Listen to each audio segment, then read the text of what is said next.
high def. Oh, cool. Alright, so we're going to start with pollution because that's the most tested section. I'll be on camera in a second.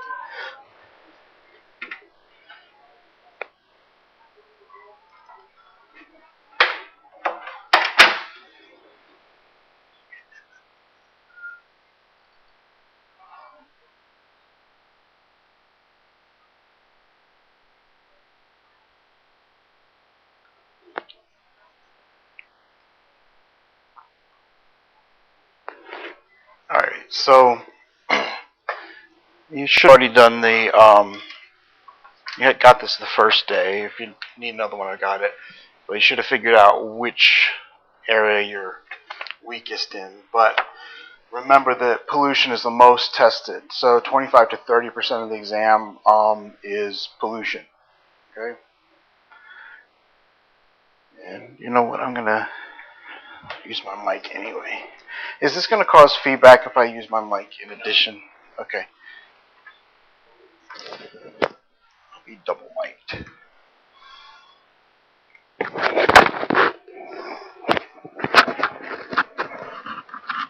Should have worn this with the collar.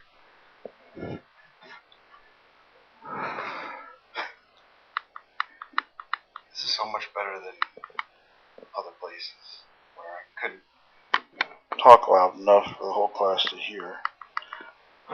Okay, there we go. They can hear me. Alright, so 20 to 35% of the exam is spent studying pollution. Everybody can see this, right? Okay. Oh, I don't want that. Alright, so these are just vocab words. A toxin is anything that harms living things. It can be a chemical in the water, it can be a drug. Pretty much it can be anything. Anything in excess is going to be a toxin. So, aspirin can be a toxin. Tylenol is actually very toxic. It doesn't have a lot to do with the environment. However, if you were to flush a bunch of... Recently there was a bad issue with Tylenol being out on the market, and there was some fungus that grew in it that reduced its effectiveness, and so they recalled Tylenols about a year ago for a couple months. It wasn't anything dangerous, like it didn't hurt anybody, but because it grew within the Tylenol manufacturing, they had to recall Tylenol. But Tylenol can be toxic if you take too much of it because it'll overload your liver. Any kind of hormones, endocrine disruptors, things like that, can be a toxic. So anything can harm living things. If you drink too much water, that can be toxic because it'll throw off your nitrogen and potassium balance, which causes your muscles not to contract properly, and the sodium, lack of sodium, will cause your brain not to work properly and stuff. So people, if they drink a lot of water, and I mean a lot, your brain will tell you to stop drinking water. But if you, for some reason, are doing somebody's forcing you to drink water, or you've taken some kind of medication where it's shut off that natural, thirst quenching part of your brain, it's gonna cause water to be toxic. Which reminds me, I've got to get you guys to sign this sheet.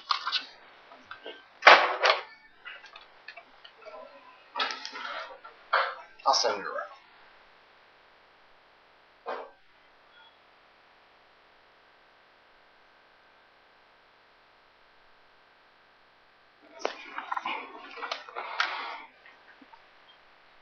Thank you. Alright, so toxicity is the amount of harm a toxin can cause relative to its dose. So obviously the toxicity of water is going to be very, very, very, very low. And in reality, and this is just an aside, it has not much to do with environmental science, but aspirin, gram for gram, Tylenol, gram for gram, is more toxic than morphine, gram per gram. A lot of people didn't know that. So if you take 500 milligrams of aspirin and 500 milligrams of morphine, if you live, the Tylenol is actually more toxic to your liver than the morphine is, but that's not that important. The important thing that you should know is if you go to CVS or Walgreens, they'll have a thing where you, if you're finished with your medications, they have a place where they um, not recycle it, but get rid of it. Most people, most of the time, up until about 5-10 years ago, they told you to just dump your old pills down the drain to get rid of them, so your kids wouldn't take your medications, or the dog wouldn't get new medications, things like that. Or a lot of medications, like especially antibiotics, will expire, and if you throw them down the toilet, then they're going to be released into the water system.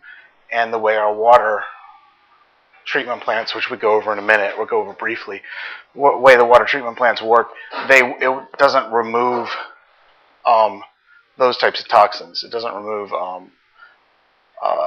medications and poisons and stuff. And think about it, if you're throwing a bunch of antibiotics into the water because you didn't finish your antibiotics, or you think they expired or whatever, they're still working a little bit.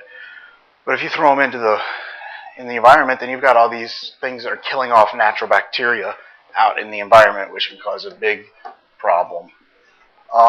Threshold dose is the amount of a toxin that begins to show a response in the organism. So the best way that I think of this is, how much aspirin do you need to start to get pain relief? Well, one regular strength aspirin in 50% of the population will begin to show pain relief. But for the majority of people, it's not a therapeutic dose, meaning it's not enough to take care of your pain. It's just enough to slightly affect it. Or if you think about a hormone or something that's been put into your environment, it's just the threshold dose is just the minimum amount to cause some kind of change or effect in the environment. Acute effect versus chronic effect. These are important. Acute means what happens all at once. Chronic means what happens over a long period of time. So my favorite way of thinking of this is an alcoholic. Not all the examples are environmental, but an alcoholic is a good way to think of acute versus chronic effect. So acute effect is response when an organism is exposed to a large amount of a toxin in a short period of time. Chronic effect is the response when an organism is exposed to a small amount of toxin for a long period of time. So your parents or grandparents, I'll give you a better example, more realistic, which I shouldn't be recording myself saying this, but say you go off to college, you're 21, and you go to a party, and you drink heavily one night. You wake up the next morning, you're hungover, you feel sick, you don't feel good. Hopefully that's all that happens. You can drink too much and actually go to the hospital and get alcohol poisoning. But in most cases, if you drink too much and you don't know what your limit is, you're going to get the acute effect of alcohol. So it's going to make you sick. It's going to give you a hangover. It may make you throw up. It'll make you groggy. You won't think straight. You'll want to stay in bed all day. And you just don't feel good. And it can actually make you depressed a little bit. Effect would be somebody who drinks 2 drinks a night, 2 or 3 cocktails a night, or glasses of wine, or vodka tonics or something like that, 3 a night for the past 20, 30 years, every single night, just as habit. They have a dinner or a drink with dinner, or they have a drink when they get home from work, they have a drink with dinner, they have one later on in the evening, a beer or something later on in the evening. If you drink that way for 20, 30 years, you're not going to get a hangover. You're not going to get any immediate effects that are negative. You'll wake up, you'll be fine the next day. But you can get the chronic effect, which is response when an organism is exposed to a small amount, in this case alcohol, for a long period of time. And both somebody who binge drinks or drinks a lot all at once and does it once in a while, 2, 3 times a month, versus somebody who has 3 drinks a day for 30 years, they're both considered alcoholics, believe it or not. And so you wouldn't think the latter, the chronic effect, where somebody's drinking 3 drinks a night for 30 years is a bad thing, but that can actually cause worse problems than the acute effect. So you'll get liver cirrhosis, liver will die. You can get heart problems. You can get my stepfather, for example. He's a recovering alcoholic. He drank red wine every night, and you think red wine's healthy. Well, it is in moderation, but he drank like a bottle of red wine every night, and did it for 20 years, and now his heart, something's wrong with his heart, and his heart won't beat properly. He has to be on a pacemaker. He has to take medication, both blood thinners and blood pressure medication, all these medications, because he drank so much for all his whole life. He didn't drink to get drunk. He just drank out of habit. So he'd drink a bottle of wine, which is probably about 5 glasses of wine a night, for 30 years. And now his liver's messed up, his heart's messed up, he's on antidepressants because it's a depressant. So acute would be all at once, chronic would be over a slow period of time. Environmental example would be, acute would be nuclear radiation. You clean up a nuclear power plant, you're going to get the acute effects of that radiation if you're not protected properly, and you'll die, within a day or two. Chronic effects, if you were to work at a power plant and you would get small doses of that radiation over a long period of time, you would eventually probably get things like cancer, different types of cancer, which would eventually kill you also. So one's short-term, one's long-term. And this is a dose-response curve. Whereas the ED50 and the LD50, remember, all drugs and toxins both have an effective dose and a lethal dose. So this is the dose-response curve for an analgesic effective morphine. Analgesic means pain-relieving effective morphine. This is low amount of, I didn't write all of it in there, but this is the low amount of a drug, this is high amount of a drug. And this is the dose-response curve for the depressive effects of morphine on respiration. So if you take enough morphine at one time, you're going to stop breathing. Your smooth muscles stop contracting. So this would be your ED50, effective dose 50. ED50 means effective dose 50.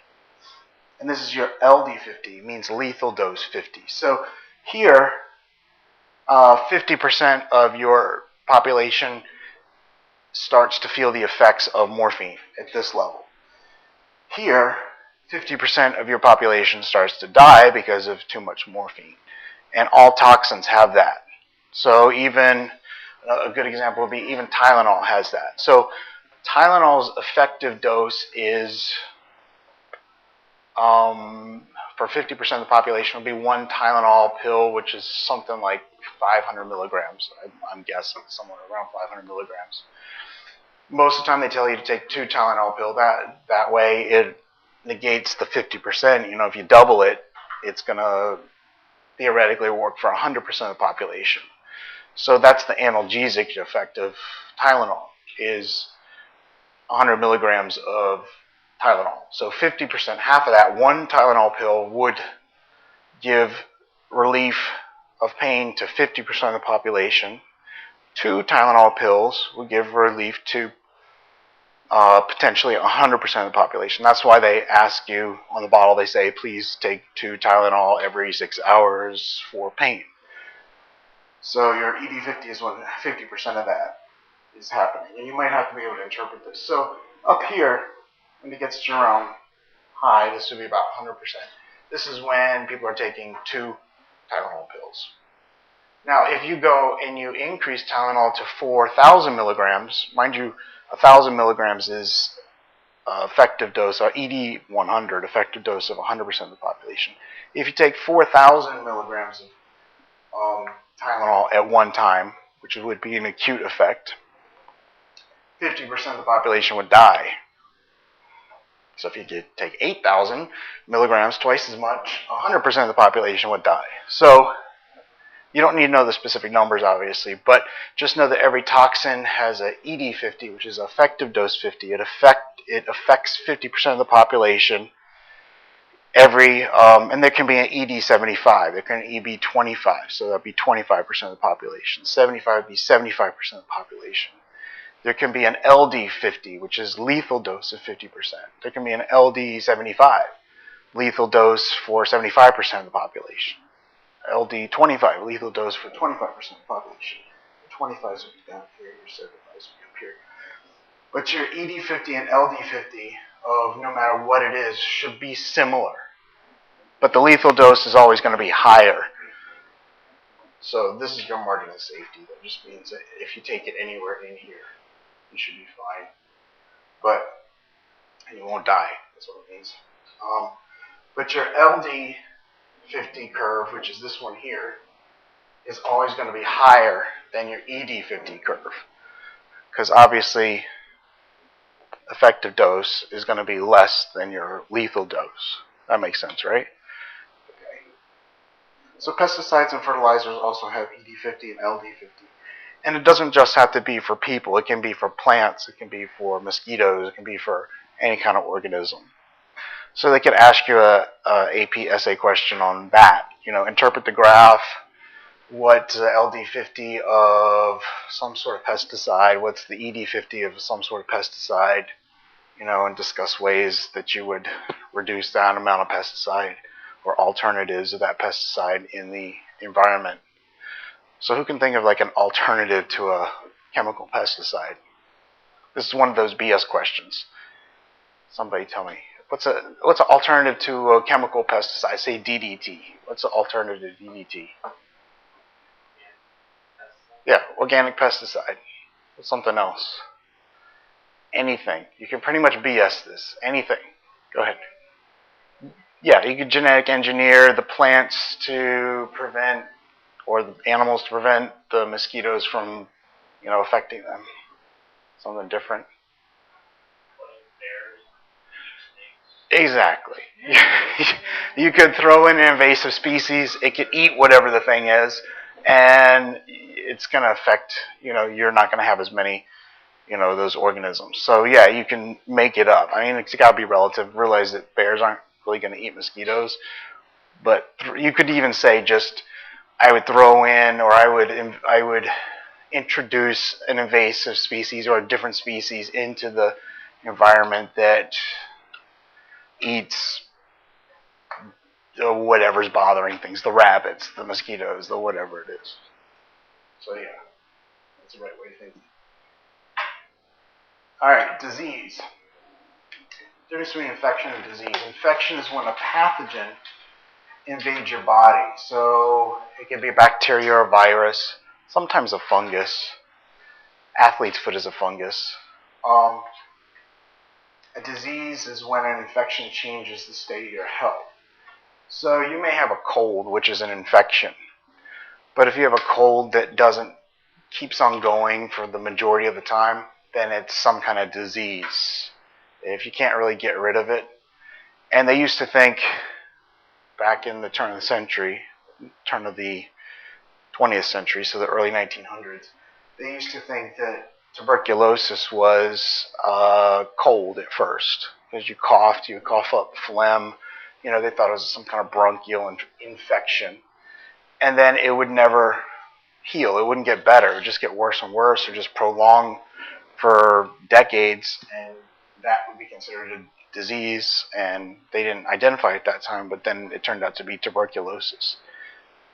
So an example of this would be HIV is an infection caused by a virus. When one gets sick by the virus, she or he has AIDS, which is a disease. So HIV would be the infection caused by the virus, and AIDS would be the disease that's caused by the virus.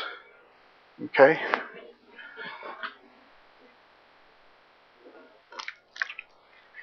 All right, air pollution. Switching gears a little bit. There's two sources. Just like there's two sources of global warming. There's natural and there's created by humans. It's kind of a trend that you'll see in environmental science. Everything has two sources. It's either natural or it's created by humans. So that's just a general statement for almost everything. So naturally released from the environment, example would be carbon dioxide. Were created by humans. Carbon would come out or be released by combustion of pretty much anything. Wood, fossil fuels, stuff like that. So some natural air pollutants would be pollen, dust, mold, ash, gases like carbon dioxide, dinoflagellates, which cause red tide. So on the west side of the coast, in I think it's either late spring or early summer, they yearly, almost yearly, annually get a bunch of the water turns red because it's got these dinoflagellates which cause red tide, and so people can't go swimming in it because it can give them an infection. Um, man-made pollution, air pollutants, increased greatly with the Industrial Revolution. So the mid 1800s, when they started using a lot of coal to run factories, and they also use coal to heat people's houses, but that wasn't a major source. A major source would be running factories and things like that. Coal would be leading to from the Industrial Revolution.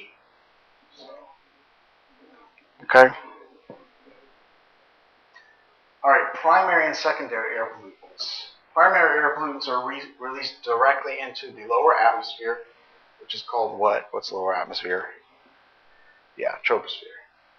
And are toxic. This is carbon monoxide. It's not a typo. Carbon dioxide isn't toxic unless we're filled with a room of carbon dioxide and there's no oxygen. But carbon monoxide, which comes out of the tailpipes of cars, is toxic. And if you're in an enclosed space like a garage or something and running a car without any ventilation, you can get carbon monoxide poisoning. But they're just air pollutants that are in the lower atmosphere and are toxic by themselves. You don't need anything else to interact with them. Secondary air pollutants are formed by the combination of primary air pollutants with other primary air pollutants or natural substances in the environment. So acid rain is produced by a combination of sulfur oxides with water vapor.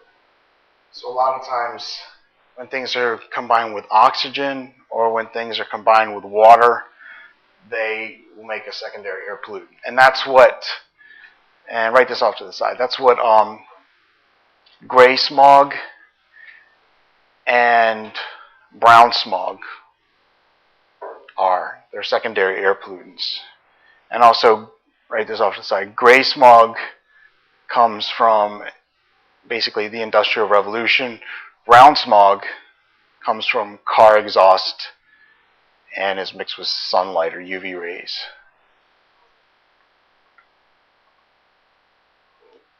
So gray and brown smog, which are the two types of smog, are secondary air pollutants. Gray smog is from places that burn coal usually, or fossil fuels, but mostly coal. And it reacts with, and we'll talk about this in a second, reacts with water and different things in the environment, and it's gray. And then brown smog is stuff that comes out of your car, exhaust, and it's combined with ultraviolet radiation, and it makes it brown and hazy. So if you think of Los Angeles had a lot of brown smog. Alright, this is an important point. Point and non-point source pollution. So point source pollution is non-moving sources of pollution. So example would be a coal burning power plant. So it's easier to classify non-point source pollution. So non-point source pollution are moving sources of pollution. So examples would be automobiles. Anything that moves from one place to another and pollutes the atmosphere or water is considered a non-point source pollutant. Point source pollutants are factories, industry, and power plants, stuff like that. So here's an AP hint. Just remember this. Non-point source pollutants are a bigger problem and cause more pollution than point source. So these are worse than these. They just are. And one of the main reasons is a lot of the a lot of the laws address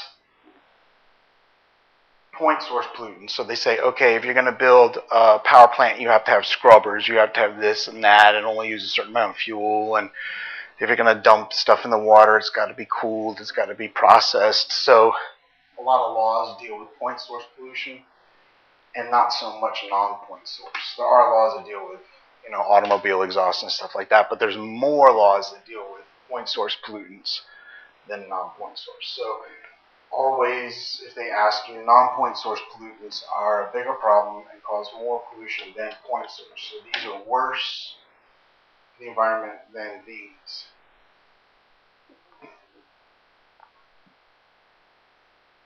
Dirty half dozen. This you have to memorize. This is really important. It's the Environmental Protection Agency calls the following, they're called criteria in pollutants. And these are the most harmful types of pollutants. Make sure you write off to the side air pollutants, because we're talking about air pollutants. So these are the primary bad, worst for you in the environment, air pollutants. And that's carbon monoxide, not carbon dioxide, carbon monoxide. Lead, ozone, O3, when it's in the troposphere. So when it's down here. Just write that off to the side too. Write a little arrow and say when in troposphere or when near the ground. Because it's supposed to be up high in the sky in the stratosphere. But if ozone is down here, it's considered a very bad pollutant. Nitrogen dioxide, sulfur dioxide, and particulates. Particulates are basically dust, little particles floating around the air, so ash, things like that.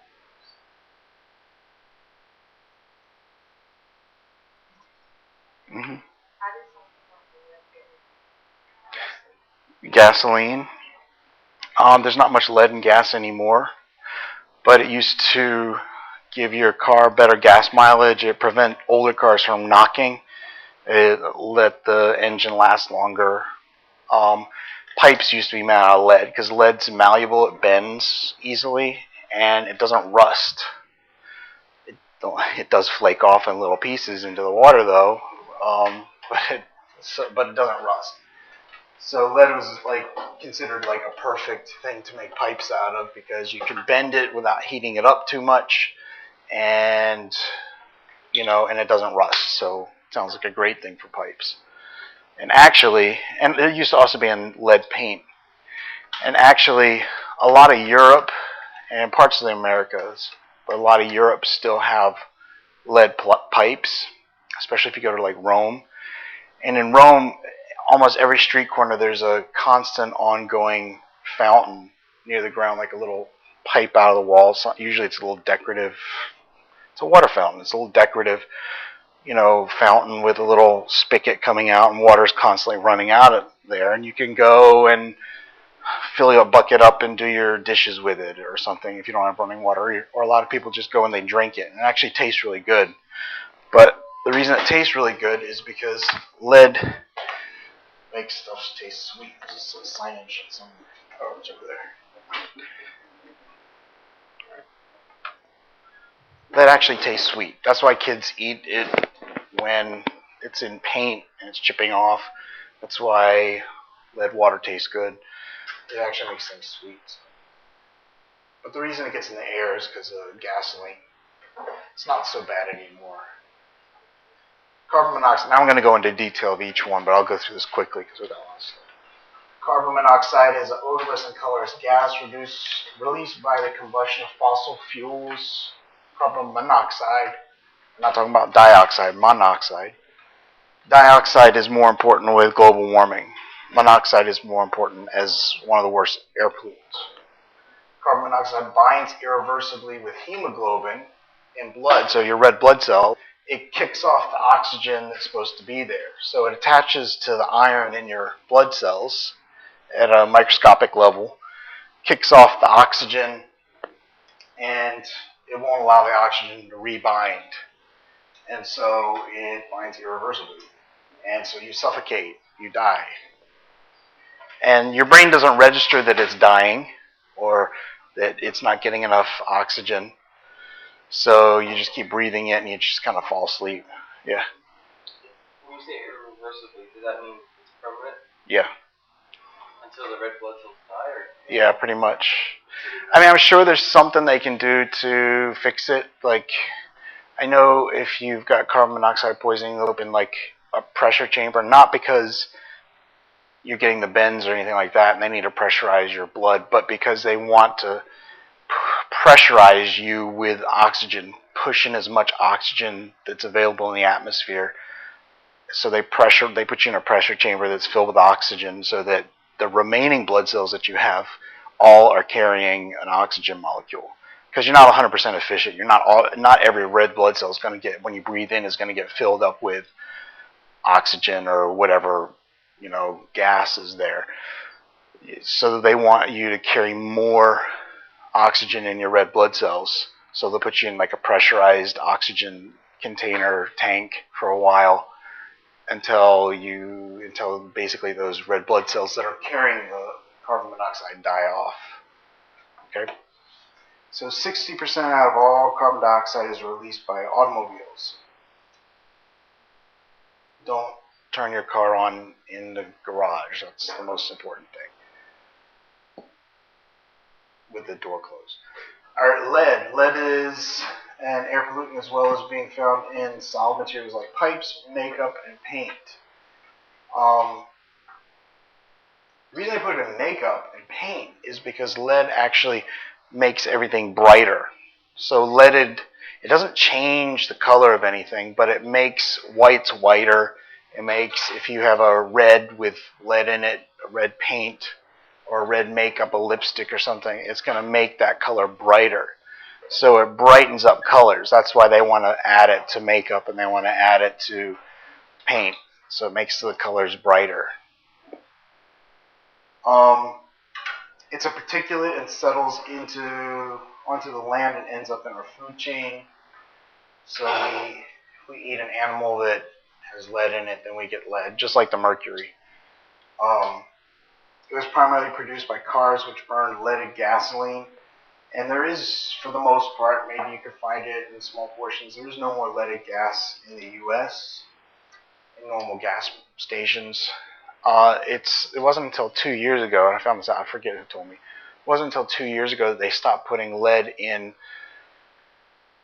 boat gasoline stations. So if you had a boat and you took it to the gas station for boats and filled up with gas, then there wasn't a law that said you couldn't use lead in boat gasoline.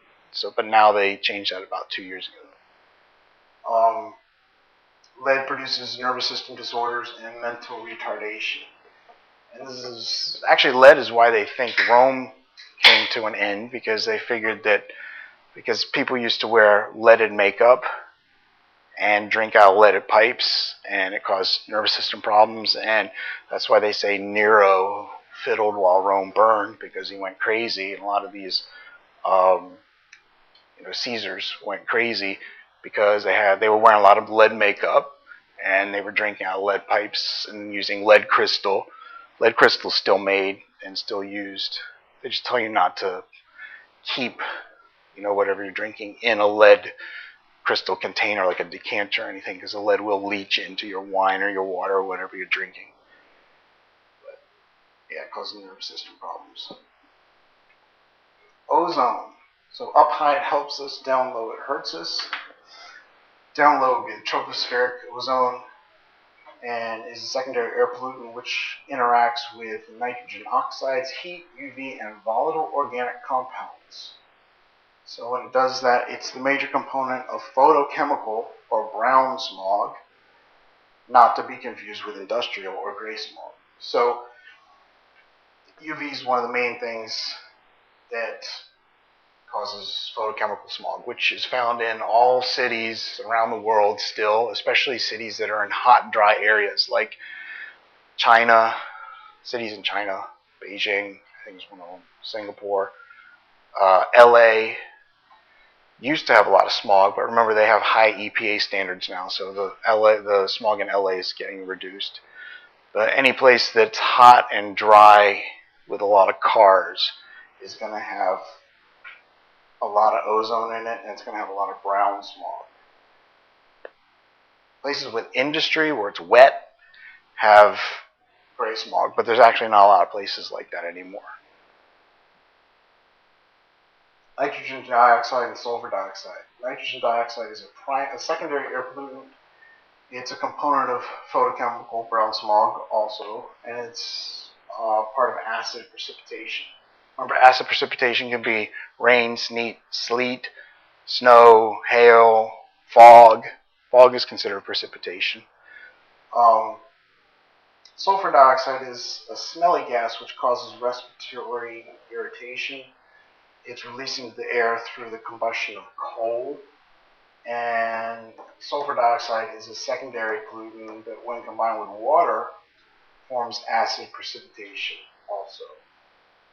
This one, nitrogen dioxide, is a little bit worse right now in the environment than sulfur dioxide, because we have a lot of coal burning power plants, but the coal burning power plants have scrubbers and things like that to prevent sulfur dioxide and other bad stuff coming out of the smokestacks.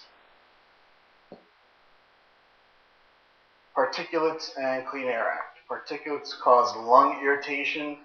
So when you, like right now, there's a lot of mold and pollen.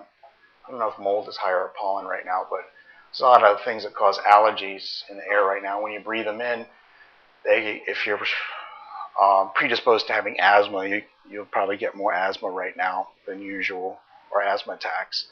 I know personally I don't usually take allergy medication, but I've been taking Allegra for the past week because it's my eyes and my nose and my ears have been tearing up because of particulates like mold and pollen and stuff. So right now there's a high amount of particulates in the atmosphere. All right, both lead and carbon monoxide have decreased significantly since the 1970s due to removal of lead from gasoline. This is gasoline, not gas. Gasoline. Carbon monoxide is reduced by catalytic converters, which are required to be installed in car exhaust systems. I think they have newer things than that now. It used to be they had platinum wires in them, and people would steal the catalytic converters for the platinum because that's valuable metal. I don't know. Do they still use catalytic converters? Yeah, they do. Platinum, palladium. There's a couple other, but that's why they're like $300. Yeah. It's all those heavy metals. Yeah.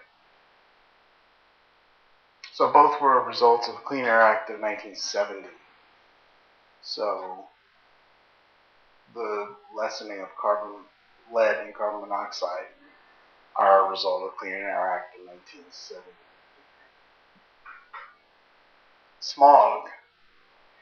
There's industrial smog, which is called gray smog. There's two types, industrial and photochemical. Industrial is called gray smog because it's gray. It's formed by carbon monoxide, carbon dioxide, sulfur dioxide, and from burning of coal and oil, and is mixed with water to create a fog of gray sulfuric acid. So would gray smog be a primary or secondary air pollutant? Secondary. Yep.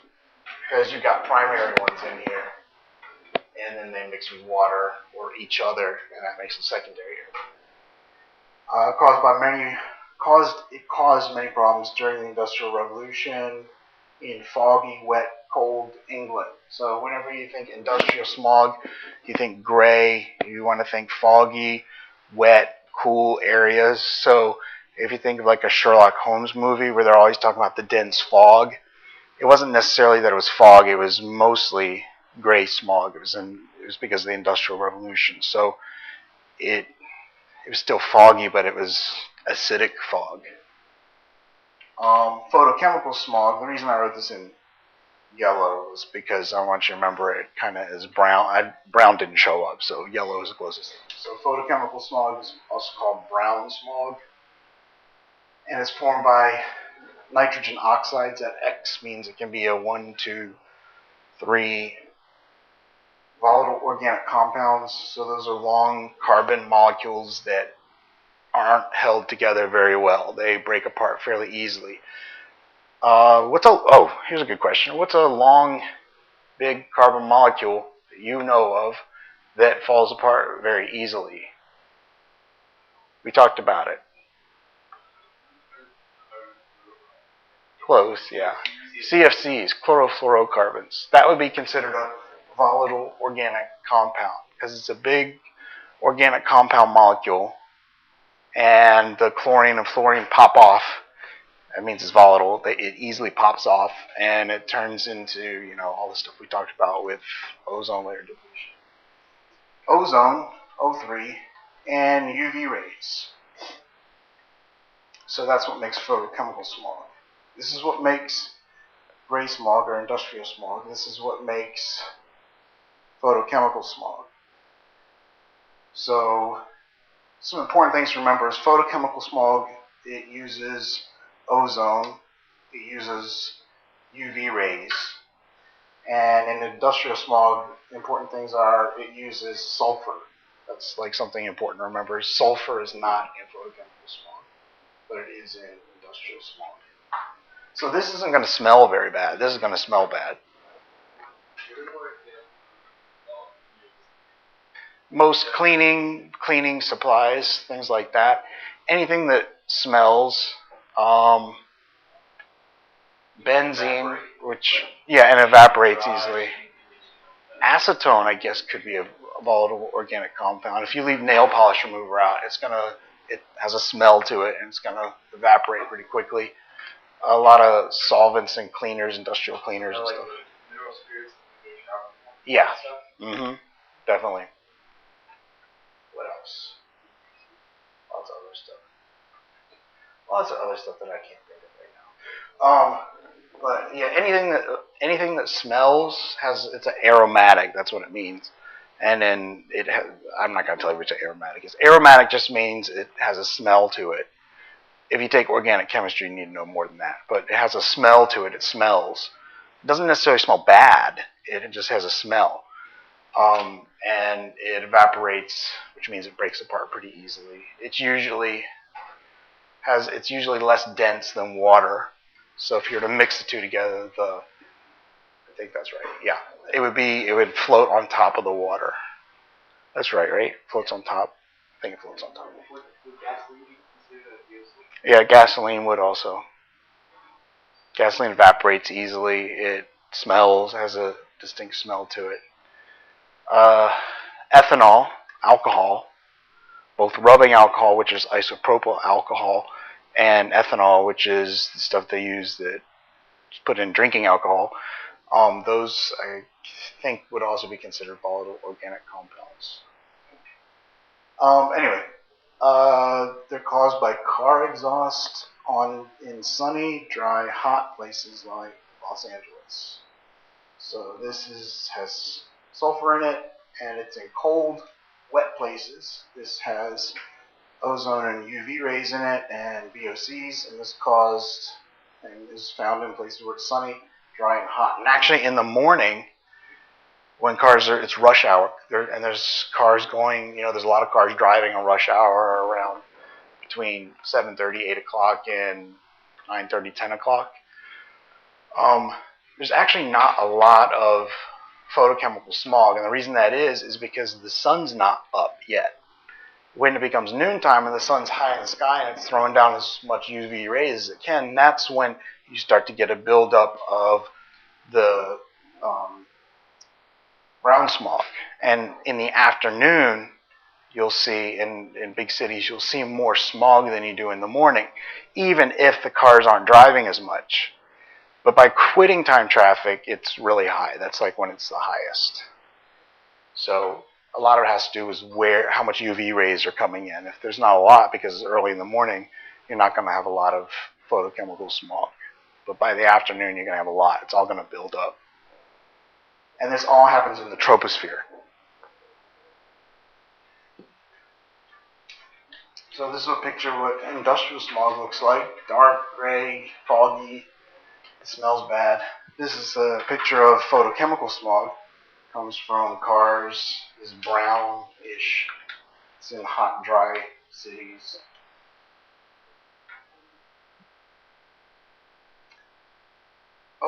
We're going to go through this quickly because we already went through this. Ozone depletion and global warming. So I'm going to skip this part because we already talked about it. We got a lot to go through.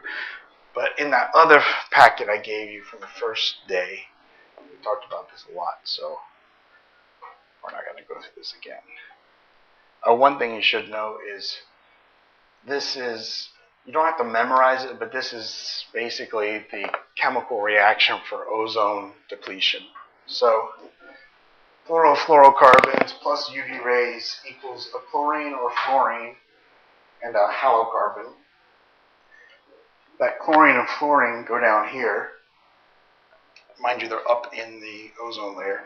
They interact with the ozone in the ozone layer, and they form chlorine oxygen atoms or molecules. There's other stuff attached, but that's the important part. And fluorine and oxygen molecules. So these would be attached. And it prevents the O3 from binding back together in the ozone layer.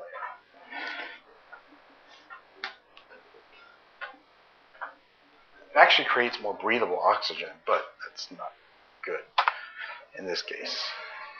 Okay, this part we haven't gone over. Acid rain.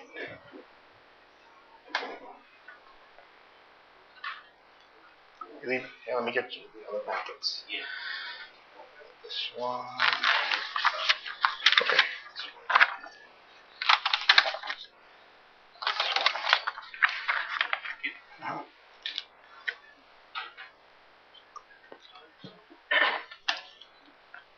So acid precipitation is rain, snow, hail, etc. Sulfur oxides, nitrogen oxide from combustion, meaning from burning, mixes with water to form sulfuric acid and nitric acid. So, sulfuric acid, nitric acid. pH about 5.6, which isn't strong enough to burn us.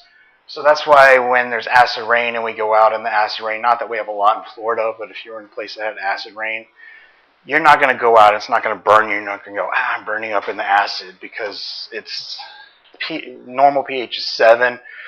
If you're acidic, you're going low in pH, and it averages about, acid rain or acid precipitation averages about 5.6, which to the skin, it's not going to burn you.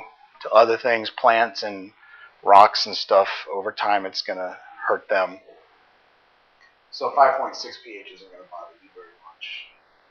Might bother you if you drink it, but it's not going to bother you getting on your skin.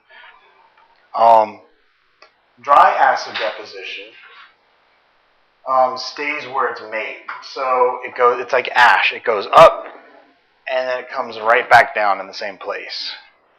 Wet acid deposition travels with air currents to other places. So it goes up where it's made, and then it goes to another place. And that's a big problem with politics, because you can be in a country that's very industrialized, and you can be making all this stuff from, industry and creating a lot of acid precipitation, but because the winds are blowing to another country, because the winds don't care about geography or politics, because they're blowing to another country, it could rain in that other country, or snow or sleet or hail, and that other country could be getting all the effects of your country's acid production or industry.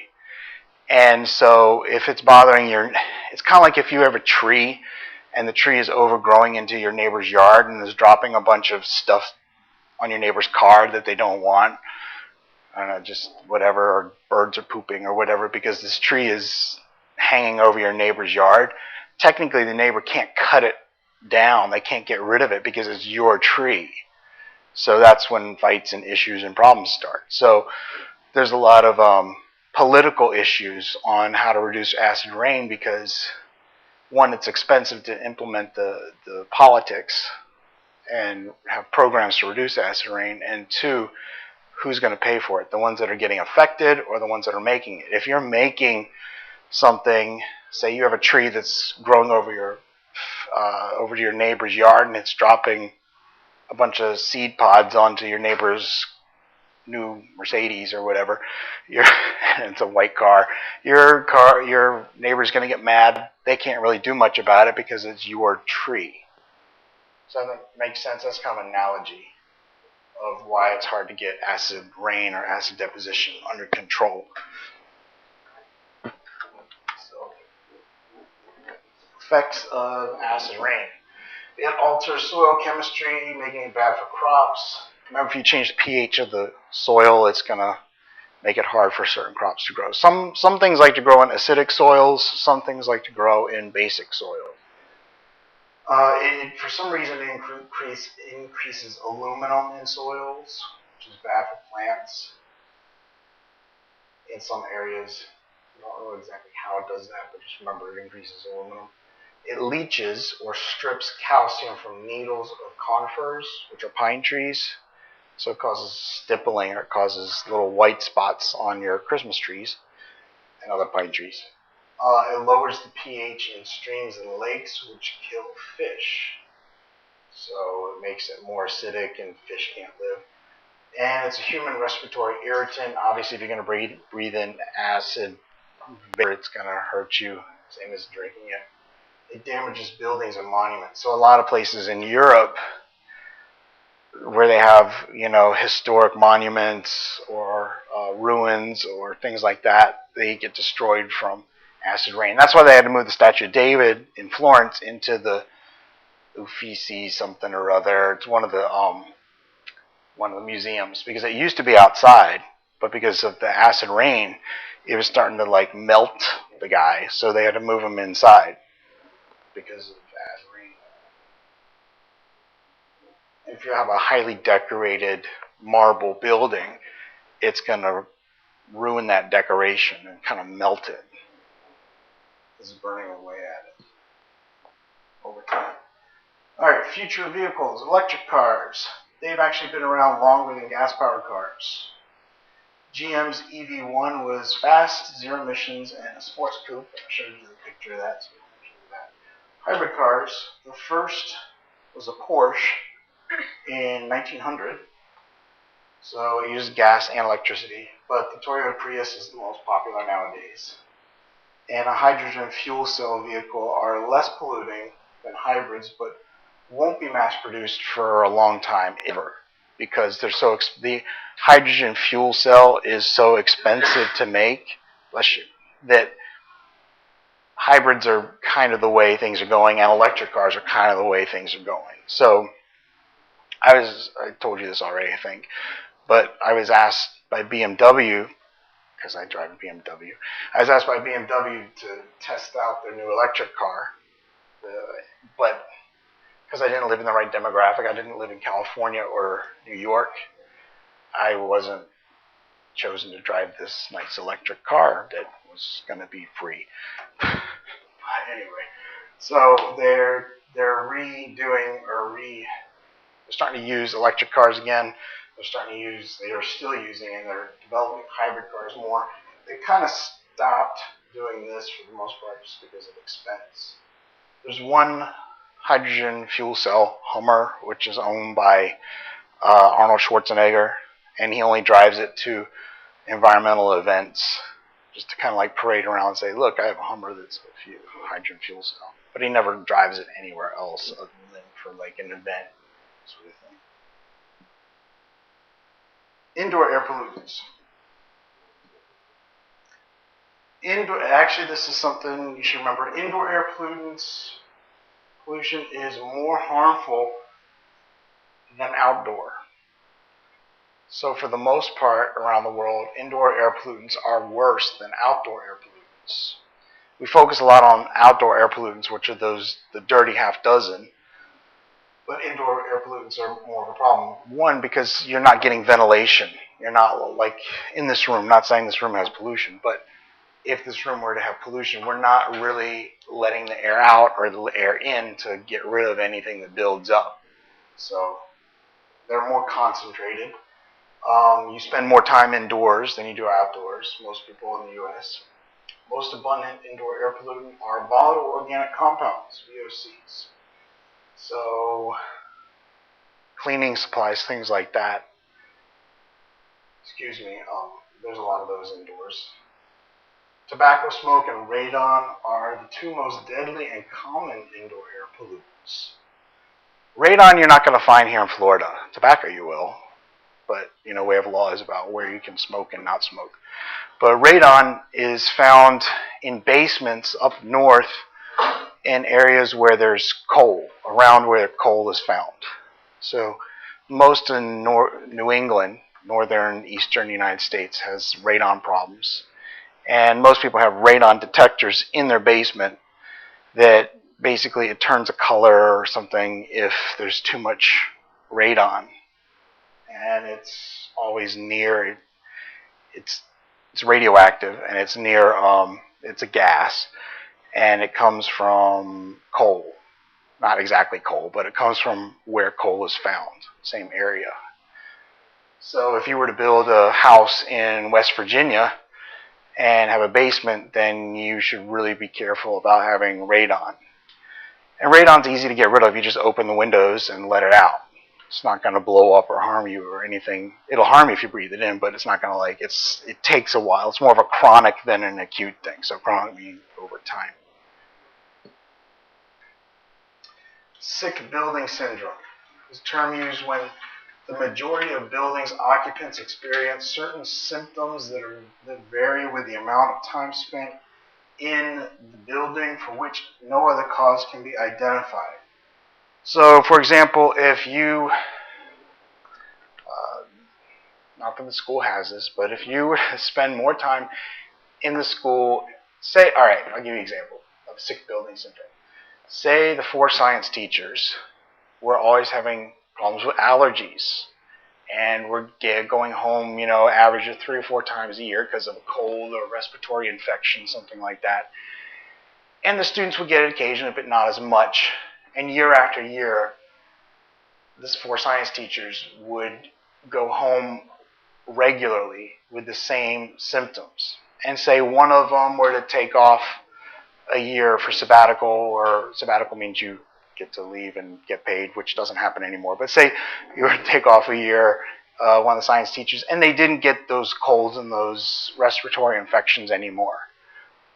But the other 3 science teachers still got them. And then that 4th science teacher came back and started getting them again. But the students only got them once in a while. That would be indication that the science building, and this is just theoretical, this isn't true, but that would be an indication that this area of the building has sick building syndrome, because we're not leaving the building as science teachers. We sit in our room for the most part. You guys move in and out. So by you guys moving in and out, you'll get a little bit of it, but if we're staying in here and not leaving the room, then we're going to get the symptoms worse than you would. So basically that's an example of sick building syndrome. If you can't pinpoint what the problem is, but everybody's having that problem, and the people that are in the building longer than other people get the problem worse, the symptoms worse, that would make the building sick. Does that make sense? That was the case at another school I worked at. That was actually true. We had a big mold problem, and people would they would turn the AC down really low to keep it from getting worse. But the teachers were always sick, and the students weren't always sick. And then over the summer break, the teachers never got sick, but the rest of the time we always had stopped up noses and respiratory problems and things like that. Our eyes would get watery, and people were always sick. The teachers were. So the best way to treat sick building syndrome is to remove the volatile organic compounds, stop smoking, and keep the building well ventilated.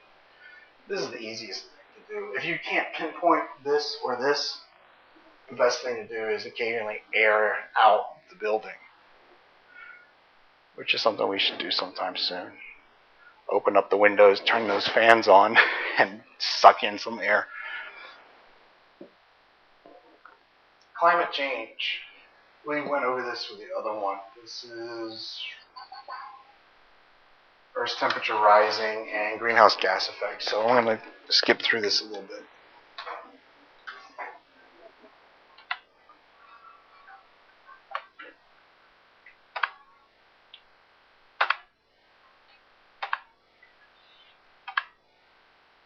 Okay, thermal pollution.